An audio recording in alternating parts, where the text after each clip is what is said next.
Bonjour à toutes et bienvenue dans cette nouvelle vidéo. J'ai une super bonne nouvelle pour vous. J'ai décidé de publier 2 vidéos par semaine à partir de cette semaine. Vous aurez donc le plaisir et j'aurai aussi le plaisir de vous retrouver ici sur cette chaîne 2 fois par semaine. On garde la publication de la vidéo du dimanche et on aura aussi une vidéo en cours de semaine le mercredi ou le jeudi selon comment on arrive à se débrouiller pour le montage et pour la captation de cette vidéo. Ça faisait un petit moment que j'avais vraiment envie de faire 2 vidéos par semaine mais j'arrivais pas vraiment à m'organiser. Mais là, je pense qu'on a pris le bon rythme et qu'on va pouvoir du coup avoir 2 fois plus de contenu sur cette chaîne. Restez bien alerte, abonnez-vous si ce n'est pas déjà fait. Vous pouvez aussi activer les notifications. Vous pouvez aussi me rejoindre sur Instagram où j'ai décidé aussi de vous publier encore plus de contenu. Donc plus que jamais, je suis là pour vous. Je vois que vous êtes là pour moi aussi. Merci pour tous les commentaires. Merci pour toute votre présence. Merci pour toutes les nouvelles inscriptions. Je suis vraiment ravie de voir l'ampleur que cette chaîne prend. Alors un grand merci à vous. Alors sans plus trop tarder, on va rentrer dans le vif du sujet. Aujourd'hui, j'avais envie de parler des 5 erreurs à ne plus commettre avec vos cheveux. Au niveau du soin, de la manière dont vous vous coiffez et de la manière dont vous lavez vos cheveux, j'ai vraiment des choses à dire parce que moi-même, je suis passée par des phases où en fait, je n'avais pas les bons gestes pour mes cheveux et j'ai pu voir tout de suite la répercussion sur l'état global de mes cheveux. C'est pour ça que je voulais vous faire cette petite vidéo parce que je pense que ça va vraiment vous aider. À savoir aussi que les cheveux font partie intégrante de votre style. Les cheveux, c'est un vêtement à part entière, comme j'aime le dire. Il faut donc en prendre soin, trouver un bon coiffeur. Ce sera peut-être une idée pour une autre vidéo. Je sais que j'avais fait une vidéo sur le thème de la beauté ici et que vous aviez beaucoup aimé. C'est pour ça que je me suis dit que j'allais consacrer toute une vidéo sur les erreurs qu'on fait avec ses cheveux. N'hésitez pas à me dire si vous avez d'autres thèmes en tête au niveau beauté et sans plus tarder, on commence tout de suite avec la première erreur. La première erreur, et croyez-moi, je l'ai quand même pratiquée pendant pas mal d'années de ma vie, c'est qu'il ne faut jamais brosser un cheveu mouillé. Les cheveux mouillés sont hyper élastiques, ils sont hyper fragilisés. Je ne sais pas si vous l'avez déjà ressenti quand vous vous brossez les cheveux, vous avez l'impression d'avoir une espèce de ressort, parfois surtout si vos cheveux sont un petit peu comme moi, c'est-à-dire soit colorés, soit si vous faites des mèches, ou alors si vous faites voilà, des choses avec vos cheveux qui les sensibilisent. De ce fait, il ne faut jamais brosser avec une brosse à cheveux normale des cheveux qui sont mouillés. Alors vous vous demandez peut-être quelle est l'alternative du coup à la brosse parce qu'on a quand même envie de réorganiser un petit peu nos cheveux quand on sort de la douche et c'est tout à fait normal, je suis la première à le faire. Au passage, ça me fait toujours penser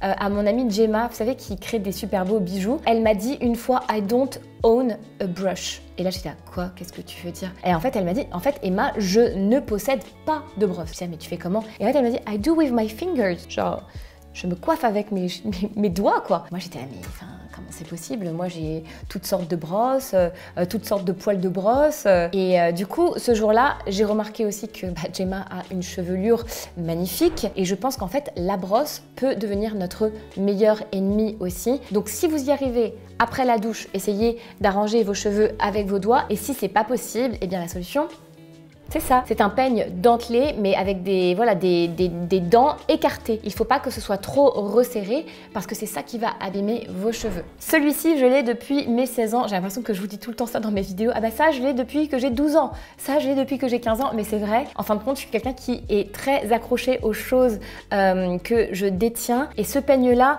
vu l'allure qu'il a aussi, il n'a pas fière allure, mais il est encore là.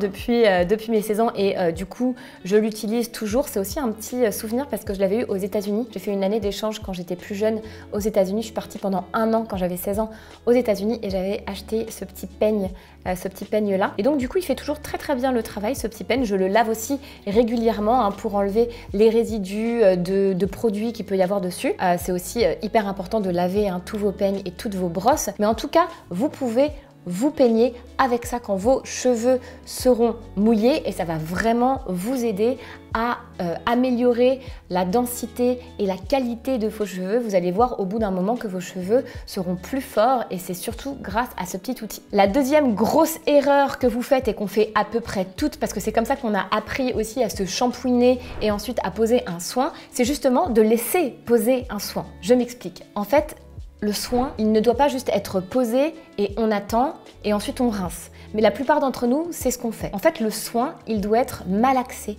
il doit être massé dans vos cheveux. Je ne sais pas si vous avez déjà remarqué, mais quand vous allez chez le coiffeur, souvent le coiffeur va vous masser le cuir chevelu, va vous masser un petit peu les cheveux de manière délicate quand vous êtes voilà, en train de faire poser votre soin. Et en fait, ça aide tout simplement le soin à rentrer dans les fibres capillaires. C'est tout bête, mais quand on y pense, même quand on se met de la crème, on met pas juste la crème comme ça, on attend et on rince. On essaye vraiment de faire que le massage fasse rentrer le soin dans notre peau et on doit faire exactement la même chose pour nos cheveux. Ça a beaucoup de sens. Donc n'hésitez pas, la prochaine fois que vous êtes sous la douche, l'eau chaude va aider à ouvrir les écailles et ensuite vous malaxez vos cheveux. On fait pas comme ça parce que ça abîme les cheveux mouillés, c'est un petit peu trop agressif pour les cheveux, mais on peut malaxer et essayer de faire rentrer le soin le plus possible au lieu de le laisser poser gentiment et bêtement. En fin de compte, ça va avoir une action vraiment beaucoup plus profonde que de venir masser le soin dans vos cheveux. Troisième erreur cheveux, et j'en suis mais complètement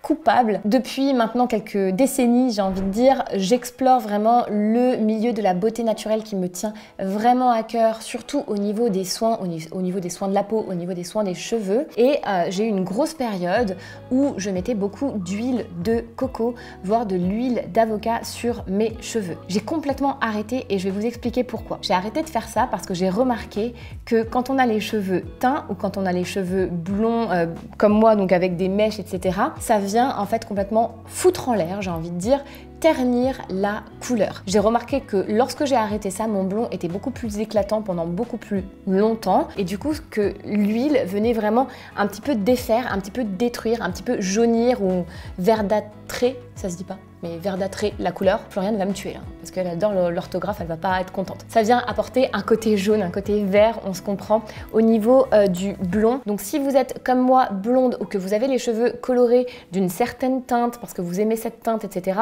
n'allez pas ensuite mettre de l'huile de coco ou de l'huile d'avocat parce que franchement, ça fout en l'air la couleur. Alors jusqu'ici, ce que je fais d'autre, c'est que j'applique de l'huile de jojoba. J'ai pas trop remarqué que l'huile de jojoba avait un impact négatif sur mes cheveux, mais je dois vous le dire, entre nous, j'ai un petit peu arrêté de mettre de l'huile sur mes cheveux parce que je trouve que du coup, voilà, j'ai toujours du mal à la retirer. Je dois faire 3-4 shampoings, j'ai l'impression de décaper mes cheveux après et j'ai l'impression que mes cheveux deviennent un peu poreux avec l'huile. Alors c'est peut-être qu'une impression, peut-être que je m'y remettrai à un moment, mais pour le moment, je suis un petit peu dans une phase où je vais aller vers des produits qui ont des actifs qui m'intéressent avec une approche assez, disons, écologique et économique aussi des produits que j'achète et j'ai eu un énorme coup de cœur, j'en ai déjà parlé ici sur cette marque qui s'appelle The Ordinary et donc du coup ça veut dire l'ordinaire, pas du tout ordinaire comme produit parce que en fin de compte on a un prix qui est extraordinaire, je pense que ça vaut entre 9 et 11 euros, je me rappelle plus trop et du coup c'est des soins avec des super bons actifs et on est sur des bases naturelles, écologiques et je crois même bio pour la plupart des produits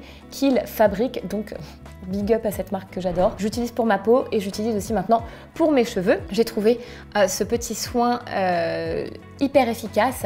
C'est un soin hydratant pour le cuir chevelu qu'on peut appliquer sur cheveux secs. Donc ça, je le mets tous les soirs au moment de ma routine visage. Je vais venir appliquer ce soin au niveau du cuir chevelu puisque j'en prenais pas du tout soin avant de mon cuir chevelu et je trouve que ça fait vraiment la différence. Et au-delà de ça, après, je vais utiliser des produits pour mes shampoings, après shampoing et même ce pchit que j'ai quand même pas mal utilisé, des produits de chez Davines qui ont aussi une approche pas totalement naturelle brute, bio et pas totalement chimique mais vraiment entre deux et je trouve que je trouve vraiment mon bon parti pris entre l'ultra naturel mais qui en fin de compte ne me convient pas sur plusieurs choses et l'ultra chimique qui bien sûr ne me convient pas du tout. Donc du coup Davines fait des bons produits capillaires. Ça c'est un pchit qui va venir, un pchit, c'est un hair mist en anglais et du coup on le met juste après, c'est un après shampoing qui ne se rince pas donc souvent je vais appliquer ça et ensuite je vais venir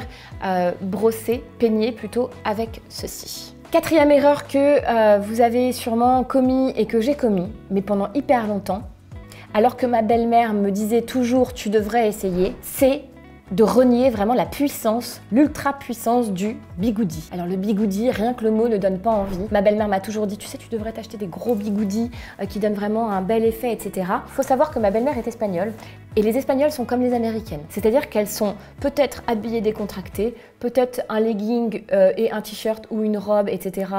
Décontractés avec des espadrilles, etc. Mais leurs cheveux sont impeccable. Et ça pour moi c'est vraiment la signature de l'américaine et de peut-être la latino. En tout cas en Espagne je sais que c'est comme ça. Elles sont toujours hyper bien coiffées. Et ma belle-mère, elle est toujours hyper bien coiffée. Elle a des cheveux magnifiques, elle se fait toujours des brushings, elle est toujours chez le coiffeur. Elle a beau ne pas passer beaucoup de temps à se maquiller, elle se fait jamais les ongles, elle va pas vraiment dans des marques haut de gamme, etc. Mais par contre, le rendez-vous chez le coiffeur toutes les 3 semaines, c'est obligatoire pour elle. Et donc du coup, ce que je trouve super là-dedans, c'est que elle m'a un petit peu initiée à cette culture du bigoudi. J'en ai toujours pas acheté, mais j'ai trouvé, toujours dans mon approche un petit peu minimaliste, de vouloir réutiliser les choses que j'ai déjà, qu'on pouvait utiliser donc le Dyson Airwrap que j'ai et que j'adore, et je vous l'ai déjà dit et je vous le redis, je trouve que c'est vraiment un super bon appareil. Vous voyez, je l'utilise quand même pas mal parce qu'il y a des cheveux partout, et donc du coup ça je l'utilise de manière quotidienne, et j'ai découvert qu'avec cette petite merveille, nous pouvions en fait avoir l'effet bigoudi. Donc comment je fais pour utiliser le Airwrap en mode bigoudi?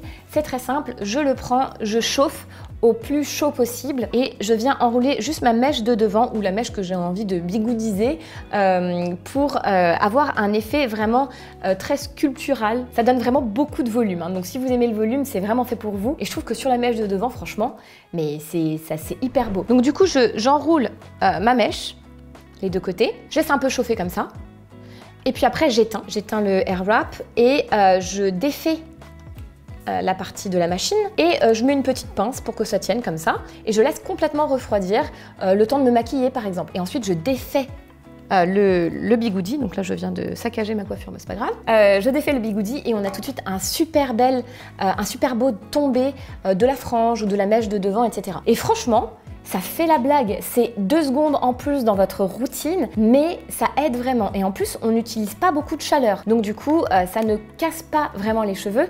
De toute façon, le Airwrap, il est aussi designé pour ça parce que du coup, il monte pas beaucoup en chaleur, mais on arrive à faire de très très belles coiffures avec. Donc si vous avez envie d'acheter des bigoudis, je vais en mettre quelques-uns en lien juste en dessous que vous pouvez tester. Et n'hésitez pas aussi à me donner vos références, n'hésitez pas à me laisser des commentaires. Si vous aussi, par exemple, vous utilisez les bigoudis ou si vous utilisez le Airwrap de cette manière, j'aimerais bien savoir ce que vous en pensez aussi, donc n'hésitez pas à me laisser votre commentaire juste en dessous. Et maintenant on arrive à la dernière astuce qui est pour moi hyper importante quant à nos cheveux. En fait, l'erreur numéro 5, c'est d'attendre trop longtemps avant d'aller chez le coiffeur. Et maintenant j'ai une technique qui est hyper efficace par rapport à ça. Je prends toujours mon prochain rendez-vous, un petit peu comme ma belle-mère, je prends toujours mon prochain rendez-vous lorsque je suis avec ma coiffeuse. Ça me permet de délimiter dans le temps que moi j'ai besoin entre 2 mois et demi max pour un prochain rendez-vous, parce que c'est comme ça que j'arrive à avoir la couleur de cheveux que je veux au niveau du blond. C'est comme ça que j'arrive à entretenir mes cheveux puisqu'on coupe un petit peu les pointes à chaque fois, et c'est comme ça que j'arrive à avoir vraiment une belle qualité de cheveux. Avant j'avais tendance à me dire ok, j'y vais une fois et peut-être j'ai pas besoin d'y aller pendant 6 fois, de toute façon j'ai les cheveux longs, je m'en fiche. C'était vraiment la mauvaise façon de penser. Vous avez besoin de prendre votre rendez-vous directement, comme ça il est en top priorité. Vous savez que vous avez de la place à une heure qui vous convient aussi par rapport à votre semaine, et personnellement je dois vous dire que mon rendez-vous est vendredi là, donc dans très peu de temps, et j'ai vraiment hâte de revoir ma coiffeuse parce que je trouve que voilà, même si le blond est resté vraiment très joli, il y a quand même un petit peu des racines et c'est pas exactement la couleur et la luminosité du blond que j'ai envie d'avoir. Donc n'oubliez pas cette astuce pour contrer cette erreur, prenez votre rendez-vous quand vous êtes avec votre coiffeuse pour la prochaine fois. Avec ma coiffeuse, comme elle est assez prise aussi, j'ai tendance à poser mes 3 prochains rendez-vous à chaque fois. Je sais, c'est un peu fou, mais je crois que j'ai mes rendez-vous qui sont posés jusque juin. Comme ça, je sais quand je la vois, je sais qu'à chaque fois c'est à 2 mois et demi max d'intervalle, et que du coup ma coiffure est toujours impeccable. Pour aller plus loin et si vous aimez mon approche, n'hésitez pas à télécharger ma fiche pratique, ma feuille de route style. Ça va vous aider à définir exactement le style que vous avez envie d'avoir, et on parle aussi des cheveux à l'intérieur. Donc n'oubliez pas d'aller chercher cette petite feuille de route style. Vous allez pouvoir faire un petit peu de journaling autour de cette fiche pratique et ça va vraiment vous aider. Vous la retrouverez juste dans les descriptions en dessous avec les liens que je vous propose, et vous pouvez l'imprimer, la remplir à la main ou la remplir sur votre ordinateur si vous le voulez. Vous n'avez qu'à laisser votre email et votre prénom, et comme ça vous la recevez directement par email. Pour ma part, je vous laisse. Je vous souhaite le meilleur, abonnez-vous, parlez de ma chaîne autour de vous, laissez-moi des commentaires, franchement, toutes les interactions sont les bienvenues pour faire aussi monter cette belle communauté. Je vous embrasse très fort et je vous dis à très vite.